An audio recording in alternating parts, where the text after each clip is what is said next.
Assalamualaikum warahmatullahi wabarakatuh. Halo Sobat Pajak sekalian, jumpa lagi dengan saya Danang di channel Dokter Pajak. Pada video kali ini, saya akan coba berbagi sedikit sharing tentang bagaimana cara kita melakukan rekonsiliasi biaya dengan PPh yang kita store agar tidak muncul potensi resiko adanya pajak yang kurang dibayar melalui klarifikasi SP2DK. Baik, sebelum saya lanjut, bagi teman-teman sobat pajak sekalian yang baru bergabung, jangan lupa untuk subscribe, kemudian komen, dan juga share kepada sobat pajak yang lainnya, agar video ini lebih banyak mendatangkan manfaat bagi sobat pajak sebanyak-banyaknya. Dan juga bagi sobat pajak sekalian yang ingin request materi seputar perpajakan, boleh komen di kolom komentar, nanti akan kita agendakan untuk kita bahas pada video berikutnya. Baik, kita lanjut bagaimana cara kita merekonsiliasi laporan keuangan SPT tahunan dengan PPh yang sudah kita bayar setiap bulannya selama 1 tahun. Oke, pertama kita ini khususnya di lampiran 2 pada SPT tahunan tuh, lampiran 2 itu kan semua biaya-biaya yang berkaitan dengan kegiatan usaha perusahaan gitu ya. Yang pertama yaitu mengenai biaya gaji dulu lah. Biaya gaji. Untuk biaya gaji yang kita cantumkan pada SPT badan, biaya gaji selama 1 tahun itu pastikan jumlahnya atau nilainya sama dengan bruto gaji yang kita laporkan pada SPT PPh pasal 21 selama 1 tahun berjalan, yang kemudian terakumulatif dalam laporan SPT 1 tahun untuk di PPh 21 masa Desember. Pastikan angkanya ini sama, matching, sehingga antara beban gaji dengan biaya gaji pada SPT PPh 21 inline, nyambung. Sehingga kemungkinan untuk diklarifikasi atau dikonfirmasi atas biaya tersebut sangat kecil, kecuali ditemukan bukti baru yang menunjukkan adanya PPh yang kurang dibayar. Tapi kalau secara rekonsiliasi ini sudah nyambung. Dan lebih validnya lagi, pastikan data gaji pada SPT badan, kemudian PPh pasal 21, dan juga dengan cash out ataupun gaji yang dibayarkan, berikut BPJS dan sebagainya, ini matching. Karena di dalam komponen gaji itu ada biaya BPJS yang masuk dalam komponen perhitungan biaya gaji. Sehingga total biaya gaji itu bukanlah uang yang ditransfer kepada karyawan, tetapi perhitungan bruto gaji karyawan, yaitu dari mulai gaji, lembur, insentif, THR, kemudian tunjangan BPJS, TK maupun kesehatan yang diterima dari perusahaan yang harus ditambahkan ke dalam penghasilan bruto karyawan sesuai dengan aturan yang berlaku. Untuk BPJS kesehatan dan BPJS TK itu objeknya nanti setelah cair. Kemudian setelah ini sama dan matching, maka insya Allah ini secara rekonsiliasi sudah aman, maka potensi untuk dikonfirmasi ini sangat kecil. Yang kedua yaitu mengenai biaya sewa. Jadi pada lampiran 2 SPT tahunan badan itu ada namanya biaya sewa. Dan di SPT tahunan kita itu biasanya ada account kalau misalnya kita sewa gedung atau sewa kendaraan atau sewa apa, itu ada akunnya juga.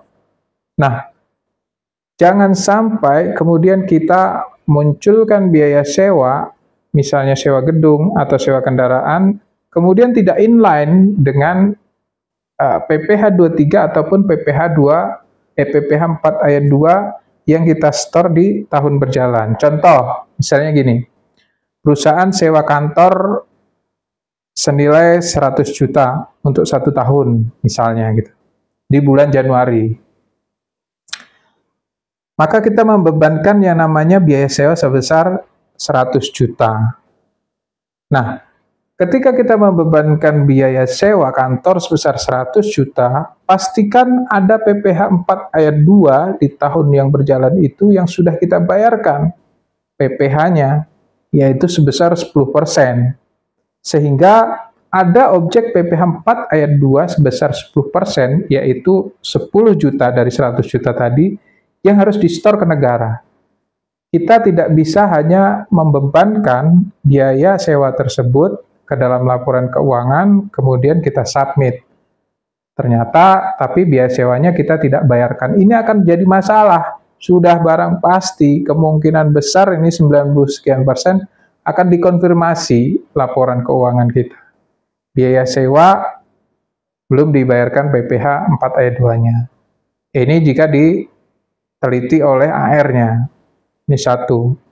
Yang kedua yaitu biaya yang berhubungan dengan jasa. Misalnya jasa sewa mesin fotokopi, jasa maintenance, jasa bersihin AC, jasa misalnya akuntan atau jasa teknik, pokoknya yang berkaitan dengan jasa, selain dia karyawan, kita jangan sampai mencatat biaya yang berkaitan dengan jasa, kecuali kita sudah bayarkan PPh 23 ataupun 21-nya.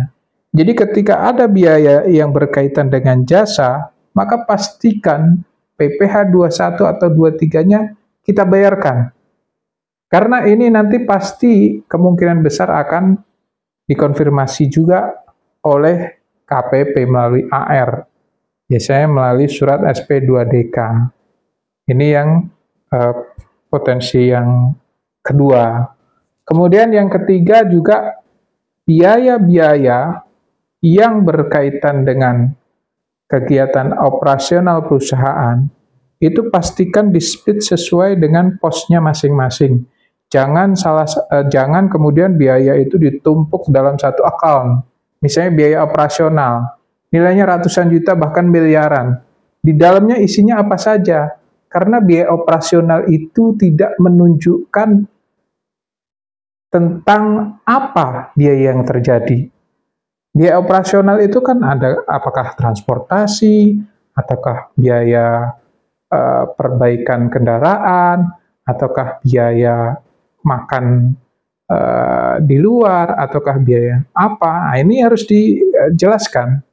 Kalau biaya keperluan kantor misalnya, ini kan misalnya bisa berkaitan dengan biaya ATK, biaya keperluan rumah tangga kantor misalnya kopi, beli kertas, beli air galon, dan lain sebagainya, ini berkaitan dengan keperluan kantor. Nah, kalau biaya operasional ini juga harus kita split, karena dalam biaya operasional ini dikhawatirkan ada biaya yang seharusnya menjadi objek pajak. Misalnya transport. Sementara transport ini diberikan dalam bentuk lump sum atau dalam bentuk uang cash. Maka ini karena bentuknya lump sum, ini akan menjadi objek PPh 21. Maka pastikan setiap biaya-biaya yang muncul itu kita breakdown sesuai dengan biaya yang terjadi di lapangan untuk menghindari confuse di KPP-nya. Jadi AR bingung nanti biaya operasionalnya apa aja isinya. Karena dia bingung isinya apa aja, biasanya mereka akan konfirmasi. Coba di breakdown-nya apa aja isinya, biasanya gitu. Kemudian yang berikutnya saya coba tambahkan satu lagi, yaitu rekonsiliasi tentang pendapatan. Ini yang banyak juga terjadi, sobat pajak sekalian. Teman-teman saya juga itu biasanya mencantumkan atau mencatat pendapatan itu sesuai dengan rekapan yang mereka buat tanpa merekonsiliasi pendapatan tersebut dengan, misalnya kalau sudah PKP, dengan PPN keluaran. Nah, ini yang kemudian bisa menimbulkan pertanyaan. Jadi pastikan minimal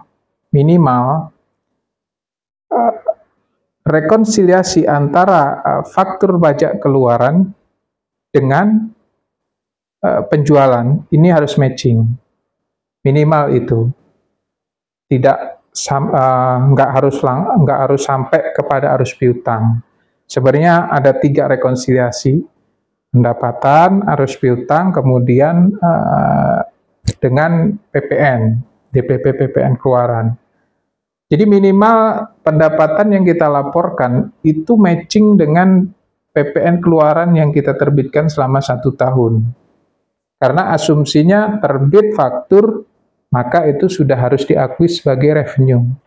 Maka minimal data ini harus matching, sehingga mengurangi potensi resiko adanya klarifikasi melalui surat SP2DK tersebut. Barangkali itu sedikit yang bisa saya sampaikan untuk sobat pajak sekalian. Mudah-mudahan bisa memberikan sedikit pencerahan untuk persiapan melakukan penyusunan SPT tahunan perusahaan teman-teman sobat pajak sekalian. Terima kasih. Assalamualaikum warahmatullahi wabarakatuh.